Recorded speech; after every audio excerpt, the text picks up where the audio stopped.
여러분 안녕하세요. 오늘은 하나님의 완벽한 세상에서 일어났던 최초의 타락 사건이죠. 선악과 사건을 공부하겠습니다. 선악과 사건에서 하나님이 가장 많이 받으시는 오해는 이런 겁니다. 하나님은 왜 그런 나무를 만드셨나? 애초에 만들지 말든지 안 먹게 조치를 취하든지 하셨어야지. 먹을 줄 알면서 만들어 놓고 그거 하나 먹은 걸 죄라고 한다면 그럼 결국 그 죄의 원인은 하나님 자신 아닌가? 그걸 또 원죄라고 모든 인간에게 다 뒤집어 씌우고 죄에 빠지도록 함정을 파놓은 장본인인 하나님이 또 그 죄에서 구원한다고 하시는 것은 너무 아이러니 아닌가?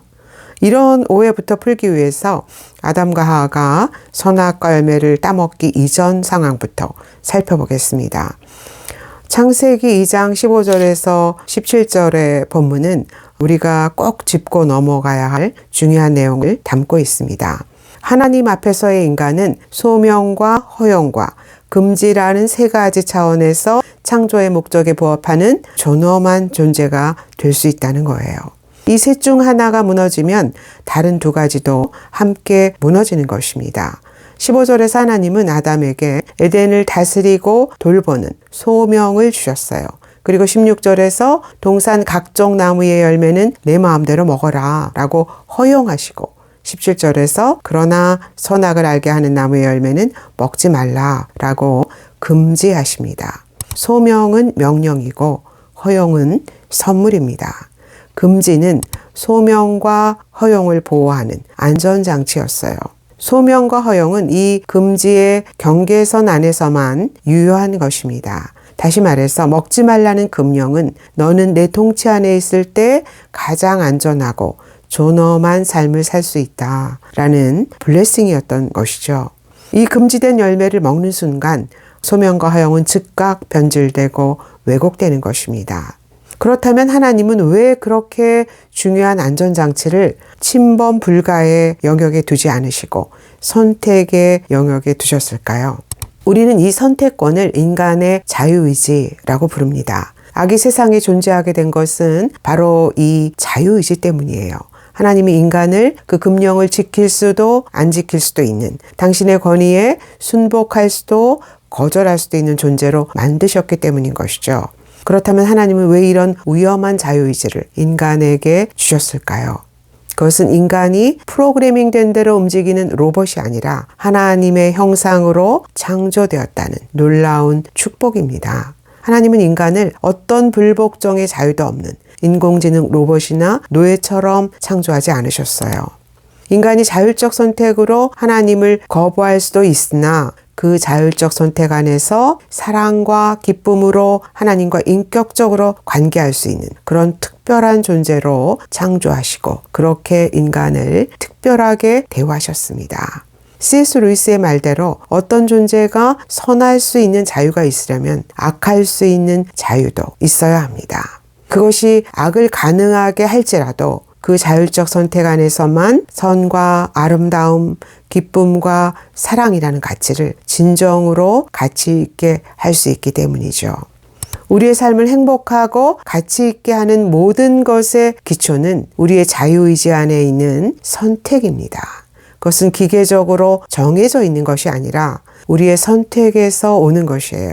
그것이 자유의지의 순기능입니다. 하나님이 선악과 금령을 주신 것은 우리가 자율적인 선택권으로 순종하기를 원하시고 그걸 기대하셔서 주신 것이지 따먹을 줄 알고 덫을 놓으신 게 아닙니다.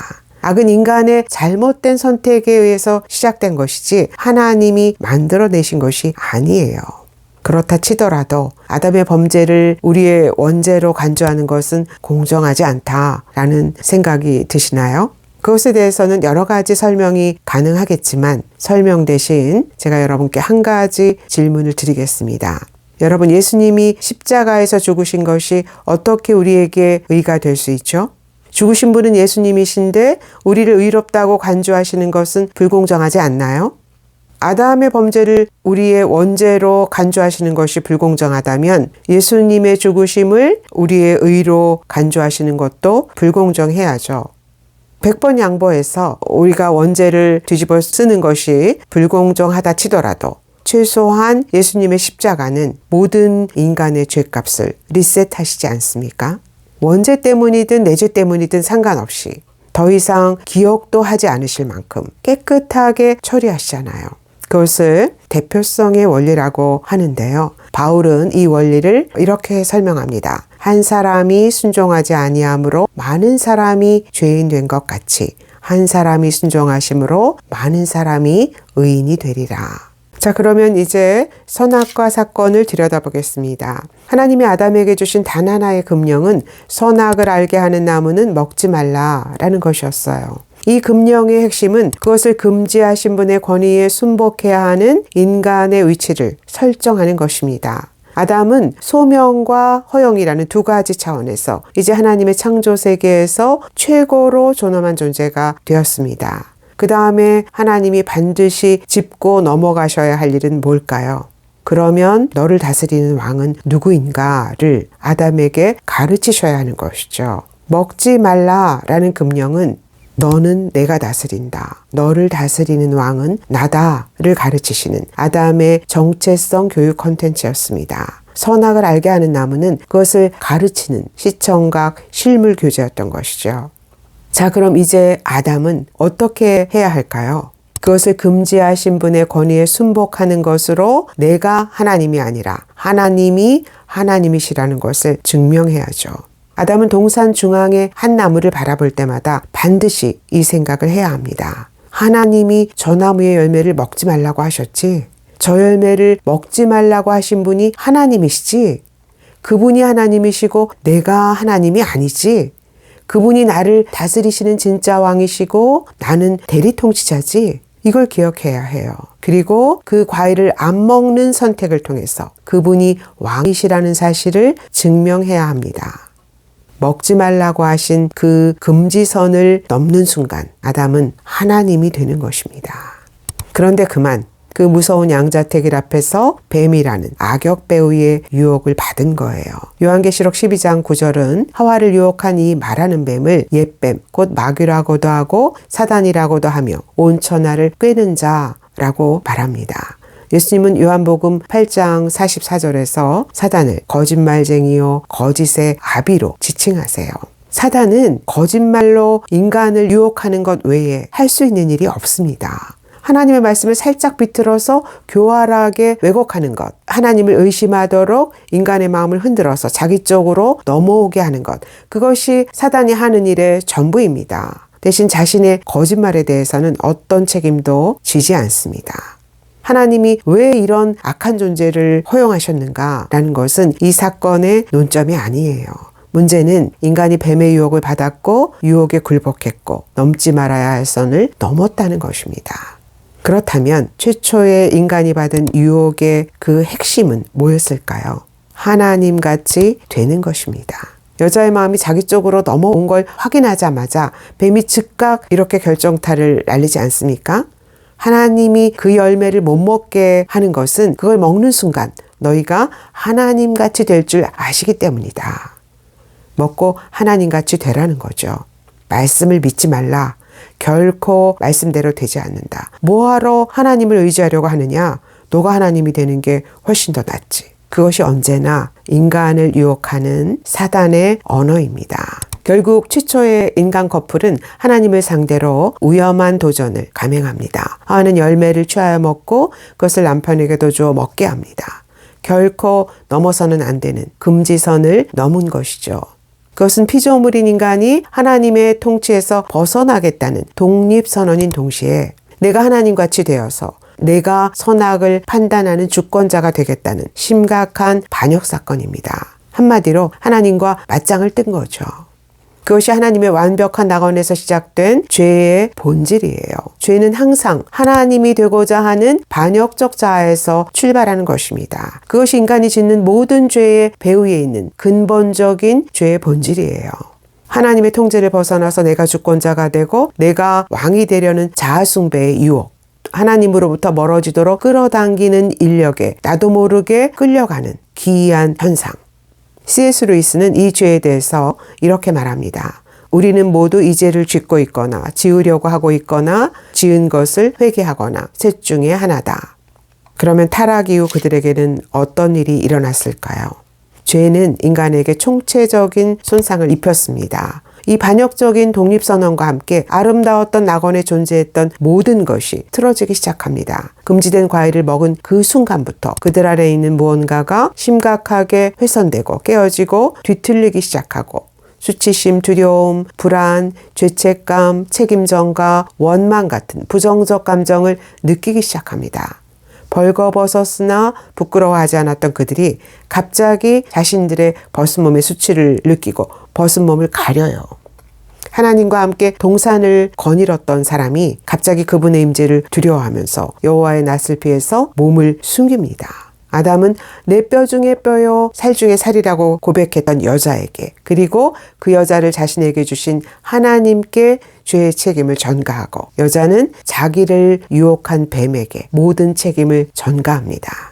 여러분, 그들은 금지된 열매를 먹었지만 즉각 죽지 않았어요. 그러나 육체적 삶이 끝나는 죽음보다 더 비참한 죽음은 하나님과의 관계가 깨어지는 죽음입니다. 인간의 모든 고통은 하나님과의 샬롬 관계가 깨어지는 것으로부터 오는 것이에요. 그 관계가 깨어지자마자 완벽했던 결혼 관계가 깨어지고 하나님의 심판이 임하기도 전에 스스로 죄가 자초한 비극을 경험하고 있는 것입니다.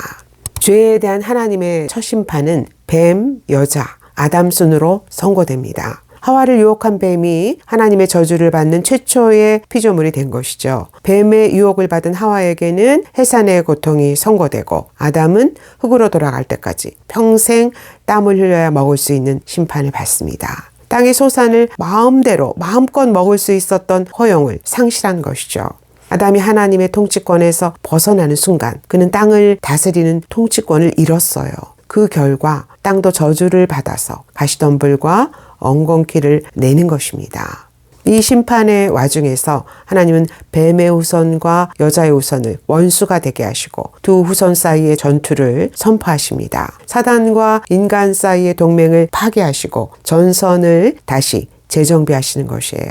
이때부터 창세기는 여자의 후손 계보를 추적하기 시작합니다. 이 여자의 후손 계보가 아담, 셋, 노아, 아브라함, 이삭, 야곱, 유다로 계승되다가 이스라엘이라는 국가로, 그리고 이스라엘 왕 다윗에게로, 그리고 바로 그 여자의 후손 예수 그리스도로 이어지는 것입니다. 그래서 창세기 3장 15절이 최초의 복음으로 불리는 것입니다. 3장 21절에서 하나님은 아담과 하와를 낙원에서 추방하시기 전에 그들에게 가죽옷을 지어 입히십니다. 범죄한 인간의 수치심과 죄책을 가려주기 위해서 이름 모를 한 짐승이 희생을 당한 것이죠.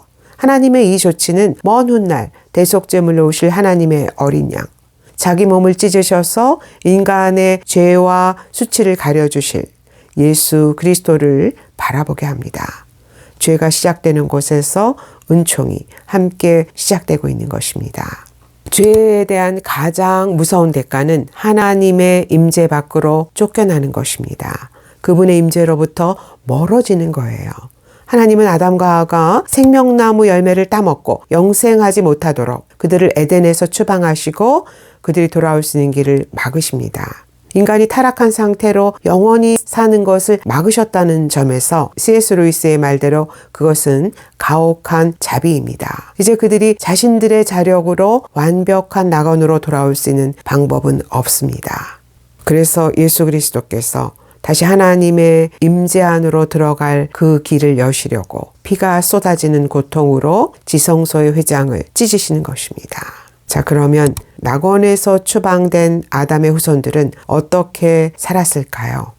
창세기 3장이 최초의 죄가 어떻게 하나님과 인간, 남편과 아내, 피조세계와 인간의 관계를 훼손시켰는지를 보여준다면 창세기 4장은 선악과 사건에서 고삐가 풀린 인간의 죄가 7세대를 지나는 동안 어떻게 증폭되어 가는지를 보여줍니다. 아담의 바로 다음 세대에서 최초의 살인사건이 발생하죠. 그것으로 가인은 여자의 후손과 뱀의 후손 사이의 전투에서 뱀의 진영으로 넘어간 거예요. 적진의 편에 선 가인은 아담이 추방되었던 에덴 바깥보다 더 먼 에덴 동편으로 쫓겨납니다. 그런데 하나님은 가인에게 어떤 표를 주셔서 그가 죽임을 당하지 않도록 보호하세요. 이 편은 비록 살인자일지라도 죄의 대가는 개인이 마음대로 집행하는 것이 아니라 하나님의 간섭 안에서 제도적으로 다스려져야 한다라는 사인인 것이죠. 연쇄살인으로부터 공동체를 보호하고 사회 질서를 유지하시는 일반 은총인 것입니다. 그러면 가인의 후손들은 어떻게 살았을까요? 최초의 살인사건 이후 가인은 놋 땅에 정착해서 성을 쌓고 최초의 도시를 건설합니다. 이 놋 땅이 바로 세계사가 인류 최초의 문명이라고 말하는 메소포타미아 문명이 발원하는 그 지역입니다. 이 놋 땅에서 가인의 후손들은 목축과 음악, 금속과 기계공업 등 초기 과학 기술과 문화예술을 발전시킵니다. 하나님의 문화명령을 따른 결과로 볼 수 있으나 그러나 하나님이 없는 문화와 문명은 죄의 오염을 피할 수 없습니다. 그들의 문화와 문명에는 가인 계열의 폭력과 살인의 피, 죄로 오염된 인간의 왜곡된 욕망이 배어 있어요.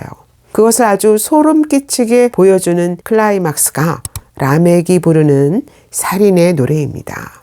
라멕은 가인 계열을 대변하는 아담의 7대손이고 성경에 최초로 등장하는 일부 다처제의 창시자입니다. 그는 누구든지 닥치는 대로 죽일 준비가 되어 있는 폭력의 왕이에요. 그가 두 아내에게 바치는 이 살인의 노래는 살인자의 계보를 타고 흘러온 잔인한 폭력과 피해 복수를 찬양하는 칼의 노래입니다. 동시에 이후 하나님을 떠난 인류가 만들어갈 피해 역사의 예고편이에요. 이제 하나님을 떠난 인류는 힘과 폭력이 왕인 나라를 세워갈 것이고 그들의 왕은 약자의 피 위에서 군림하는 왕이 될 것이다 라는 예고편인 것이죠. 라멕은 바로 그 폭력으로 군림하는 가인 계열의 왕의 표상입니다. 자, 여기까지가 창세기 3장 4장이 말하는 최초의 타락 사건이고요. 다음 주에 이어지는 타락 사건, 노아 홍수와 바벨탑 사건을 공부하겠습니다. 창세기 11장까지를 읽어보시고요. 다음 주에 다시 뵐게요.